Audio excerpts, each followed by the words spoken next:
Kathleen Durst was a former dental hygienist and nurse.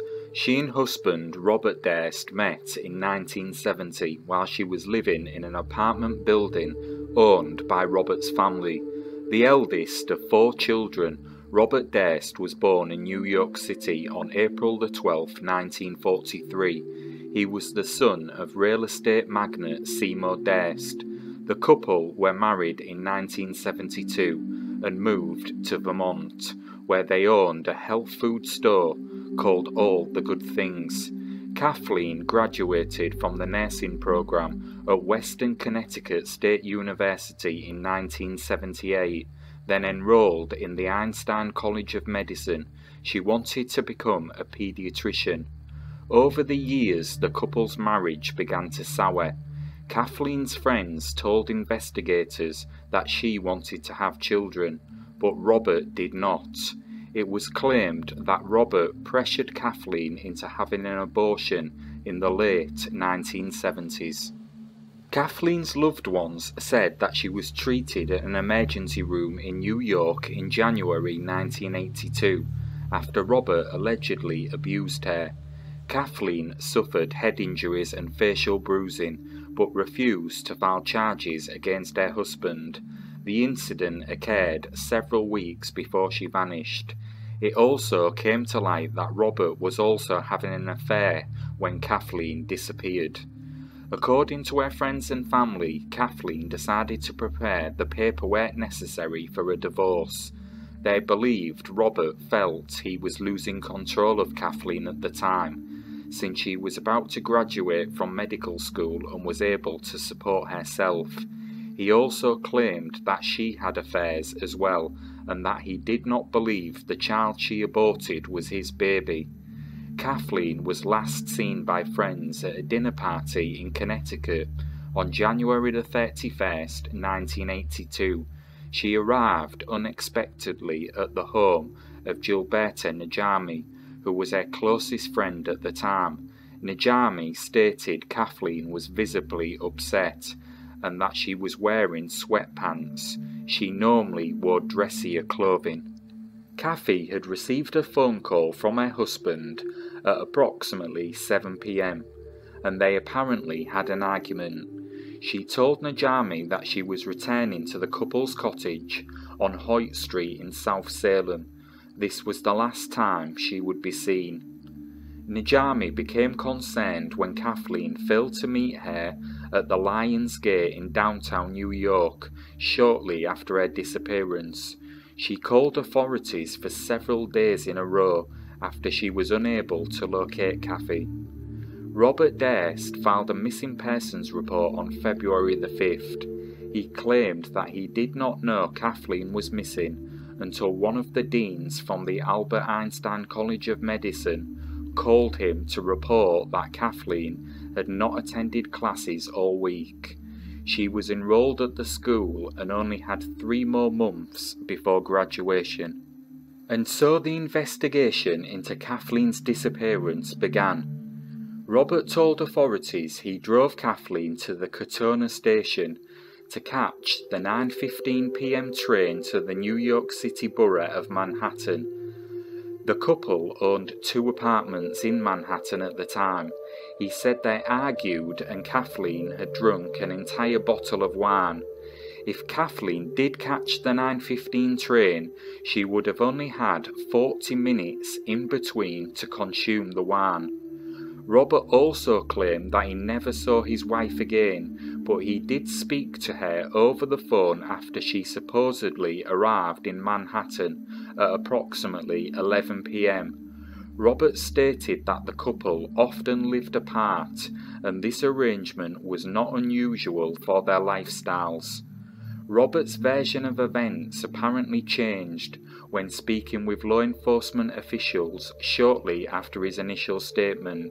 He told investigators that he actually called Kathleen from a payphone near their South Salem cottage while walking their dog that evening.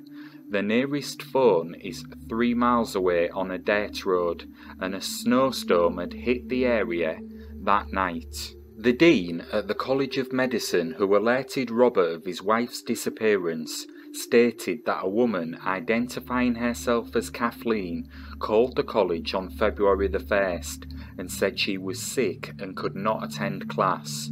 No one is certain of the caller's true identity. A doorman at the Durst's Manhattan apartment on Riverside Drive claimed he saw Kathleen at the residence also on February the 1st, one day after her last confirmed sighting. The doorman later admitted that he only saw the woman from behind and could not positively identify the person. The building's superintendent claimed that Robert threw out the majority of Kathleen's belongings shortly after she vanished. Robert also began searching for a new tenant for the couple's apartment. Not satisfied that the police were doing enough to find her friend, Najami broke into the South Salem cottage with her sister during the week Kathleen vanished. She called authorities from the home and told them that she had entered the residence illegally, then requested an officer arrive at the scene. Investigators refused to dispatch anyone to the location. Najami and her sister discovered Kathleen's unopened mail was tossed into the garbage. They also found the exact clothing Robert told her she was wearing when he dropped her off at the train station inside Kathleen's closet. Authorities did not conduct a thorough search of the Durst's cottage during the 1982 investigation into Kathleen's disappearance. Najami's home and the home of another of Kathleen's friends were broken into and ransacked sometime after Kathleen's disappearance. The two women had kept files relating to her disappearance, and the files were amongst the items stolen from their residences. Over the years there would be no sign of Kathleen, and the case would go cold. In 1999, an informant announced that Kathleen was killed on the night of her disappearance in South Salem, the location of the couple's cottage.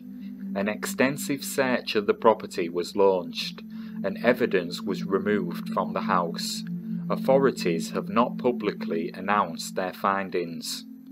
Another twist in Kathleen's disappearance emerged in December 2000, when author Susan Berman was murdered by a .22 caliber gunshot to the back of her head in Los Angeles, California. Berman had been a friend of both Kathleen and Robert, and was the daughter of David Berman, a gangster who in the late 1940s operated the Flamingo Hotel and Casino in Las Vegas, Nevada.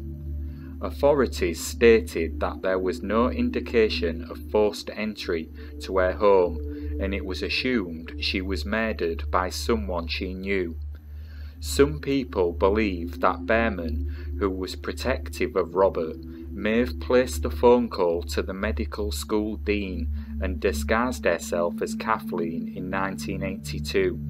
The suggestion has also been raised that Berman was murdered by organised crime figures as a result of her family's connections. Berman allegedly told a friend that she had vital information related to Kathleen's disappearance. She was killed 5 days later. Robert was charged with the murder of Maurice Black in October 2001. His dismembered remains, all but the head, were discovered in late September 2001. He lived in the same apartment complex as Robert in Galveston, Texas. Neighbours told investigators the two men frequently argued about noise levels in the building. Authorities discovered blood-covered boots, a drop cloth and a paring knife inside of Robert's apartment. Blood spatters were also located on the floors, walls and in the kitchen sink.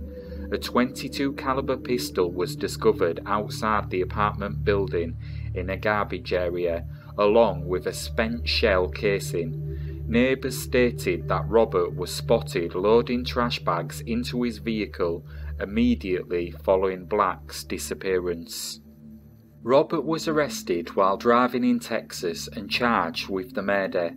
He failed to appear at a Texas court hearing and proceeded to evade authorities for nearly 7 weeks until his capture in Pennsylvania on November 30th, 2001.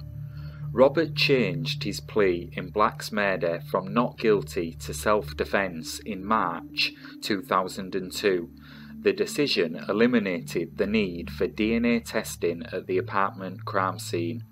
Robert claimed that Black broke into his apartment and menaced him with a target pistol and was accidentally shot while the two of them were struggling over the gun. Robert was acquitted of murdering Black in November 2003. Jurors cited a lack of evidence as the reason for their verdict. He pleaded guilty to 2 counts of bail jumping and 1 count of abuse of a corpse. After his acquittal, he was sentenced to 5 years in prison, but was released after only 2 weeks.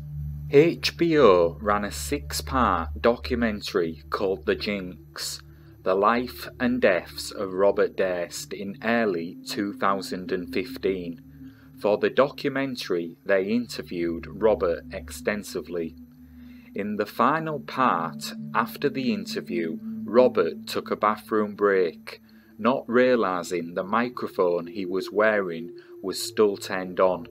He began talking to himself and said, "What a disaster, and what the hell did I do? Killed them all, of course." The Associated Press reported that a March 1999 letter from Durst to Berman, discovered by her stepson and turned over to the filmmakers during their research, provided key new evidence leading to the filing of murder charges against Durst. Shortly after the documentary aired, Robert was charged with murder in the death of Susan Berman. He was living in New Orleans under an alias at the time, and authorities found a gun, a mask, and $43,000 in cash in his hotel room. They had feared he might try and flee the country. After his arrest, he was transferred to a mental health facility and put on suicide watch. On October the 14th, 2021, Robert Durst was sentenced to life imprisonment without the possibility of parole for Berman's murder. The request from Durst for a new trial was denied by the court in view of the abundance of evidence of Durst's guilt. Following the murder conviction, Durst's team immediately filed appeals in the California legal system. However, in January 2022, Robert Durst died in prison. Kathleen's case remains unsolved to this day.